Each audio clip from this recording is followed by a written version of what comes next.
How are you lads, Traven here, and today, as you can probably guess, I have some footnotes for the legacy of the Marvel Cinematic Universe. I want to quickly go over some corrections and clarifications for that video and ramble about my thoughts on how it turned out. And I do mean quickly. I'm even going quite bare bones with the editing here as well. So without further ado, a lot of the stuff I messed up came down to me just fucking up the pronunciation and wording of stuff and being too lazy to re-record it. Though luckily I was able to catch them whilst editing and throw some clarifications on screen, but there was some stuff that slipped through the cracks, either from me actually getting things wrong or just not explaining things well. In part 1, despite it being, in my opinion, the best section of the video, there were noticeable issues. When I mentioned the box office for 2002's Spider-Man, I put 831 million on screen instead of 821 million. In regards to the initial deal for the Marvel films, the funding for it was secured through basically a loan from Merrill Lynch, a wealth management company? Forgive me for my lack of knowledge of financial terminology. And it was not just for the first 2 films, but for up to 10 over the course of 8 years. And the Avengers weren't the only characters whose film rights were used as collateral, as the deal also included Nick Fury, Hawkeye, Black Panther, Doctor Strange, Cloak and Dagger, the Power Pack, and Shang-Chi.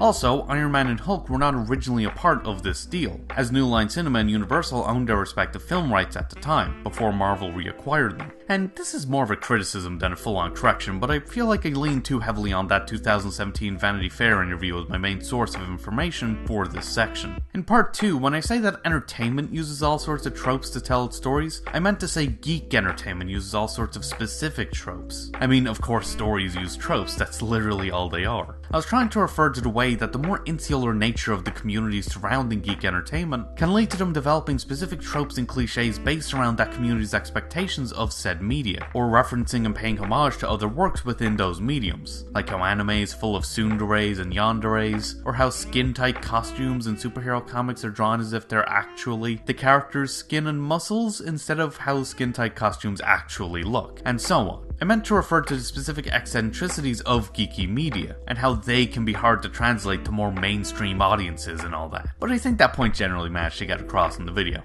In part 4, the statistic for Daredevil's viewership drop in season 3 was 57%, not 61%. And regarding that statistic, it's important to note that it doesn't come directly from Netflix itself, but from Jumpshot, a US-based analytics company that tracks people's interactions with their devices, so it should probably be taken with a little grain of salt. Now, with all that addressed, with how big this project ended up being, I thought it would be good to talk about how I think it turned out, at the very least for my own sake, to reinforce what I learned from the experience. And on a technical level, ironically, I feel the same way about it as I do about the MCU. On a macro level, it's great, but on a micro level, it varies from good to fine. I think it flows well and clicks together nicely, but the writing feels loose and rambly, especially in parts 2 and 3. The editing feels the same way, especially given how many minor fuck-ups with it could have been easily fixed by just going over it one more time.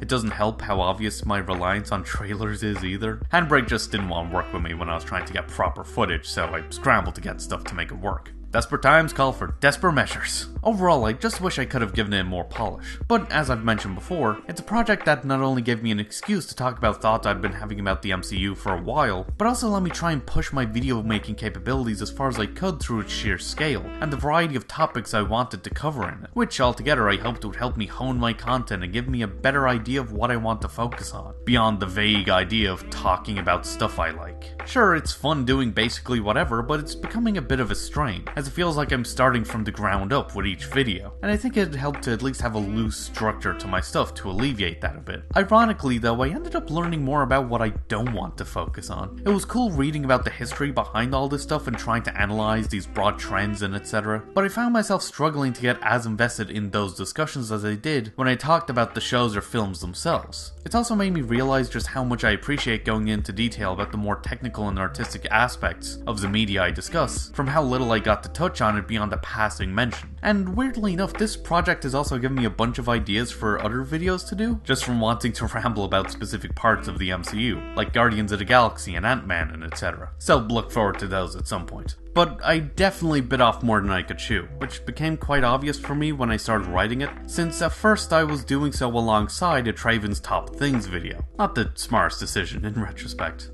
Not to go into too much detail, but the strain really got to me, and it led to a bit of a diminishing return situation, which I think heavily played into a lot of the issues I do actually have with how it turned out. I guess the lesson that my brain refuses to learn here is to schedule my shit better, especially for big projects like this, so I can get things done in a reasonable manner without destroying myself to do so. I got a bad habit of overworking myself, and it's something I really need to get out of before it really fucks me over. And of course, with how my initial attempt to upload each part of it individually went so poorly, it's made me realize that I need to be a bit more wary with any sort of gimmicks I try to pull with my content. And yeah, that's pretty much it. Like I said before, I just wanted to make a short-ish addendum to the legacy of the Marvel Cinematic Universe to clear some things up and get some thoughts off my chest. I'm gonna have one more short MCU-related video up in a few days, and then I think I'll be done with Marvel stuff for quite a while. So let me know what you think, check out my other videos, like, comment, share, and of course, subscribe to come fly with me. And hopefully, I'll see you later.